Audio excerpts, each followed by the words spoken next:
Brought to you by Sharda University. Where the software engineer meets the gifted content writer. The world comes together at Sharda University. Kamal Haasan की film thug life 5 जून को सिनेमाघरों में release होने वाली है। इसी बीच कर्नाटक में फिल्म को बैन करने की मांग उठ रही है। कारण है कन्नड़ भाषा से जुड़ा एक विवाद। दरअसल 24 मई को कमल हासन अपनी आने वाली फिल्म ठग लाइफ के ऑडियो लॉन्च के लिए चेन्नई में एक इवेंट में शामिल हुए थे। वहां उन्होंने अपनी बात की शुरुआत करते हुए कहा, मेरा जीवन और मेरा संबंध तमिल से है। इसके बाद मंच पर मौजूद कन्नड़ एक्टर शिवराज कुमार की ओर इशारा करते हुए उन्होंने कहा, शिवराज कुमार मेरे परिवार जैसे हैं जो दूसरे राज्य से हैं। आपकी भाषा यानी कन्नड़ भाषा तमिल से ही निकली है, इसीलिए आप भी उसी रिश्ते में शामिल हैं।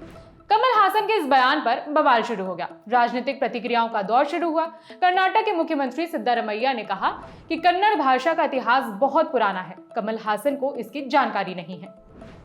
एक प्रतिक्रिया कर्नाटक के बीजेपी के प्रदेश अध्यक्ष विजयेंद्र येदियुरप्पा की तरफ से भी आई।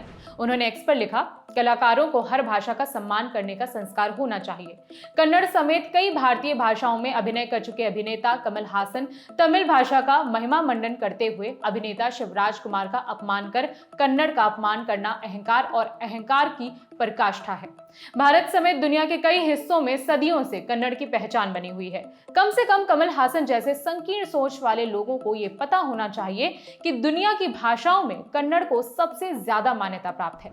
आज तक के सगाई राज की रिपोर्ट के मुताबिक प्रो कन्नड़ संगठन कर्नाटक रक्षण वेदिके संगठन के नेता प्रवीण शेट्टी ने बेंगलुरु के आरटी नगर पुलिस थाने में कमल हासन के खिलाफ शिकायत दर्ज कराई है। उनका आरोप है कि हर बार जब कोई नई तमिल फिल्म रिलीज होती है तब लगातार कन्नड़ वासियों के आत्मसम्मान को ठेस पहुंचाया जाता है। इस मामले में पुलिस का कहना है कि हमें एक शिकायत मिली है, लेकिन अभी तक कोई एफआईआर दर्ज नहीं की गई है। हम कानूनी सलाह ले रहे हैं और उसके अनुसार ही इस मामले में आगे कार्रवाई करेंगे। अब जब भाषा पर विवाद हुआ तो कमल हासन की सफाई भी सामने आई।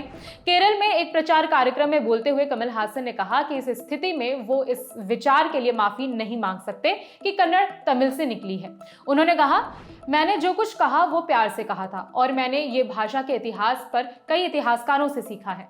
मेरा किसी को ठेस पहुंचाने का कोई इरादा नहीं था। तमिलनाडु एक ऐसा राज्य है जहां एक मेनन मुख्यमंत्री रहे हैं, एक रेड्डी मुख्यमंत्री रहे हैं, एक तमिल मुख्यमंत्री रहे हैं और एक कन्नड़ अयंगार भी मुख्यमंत्री रहे हैं।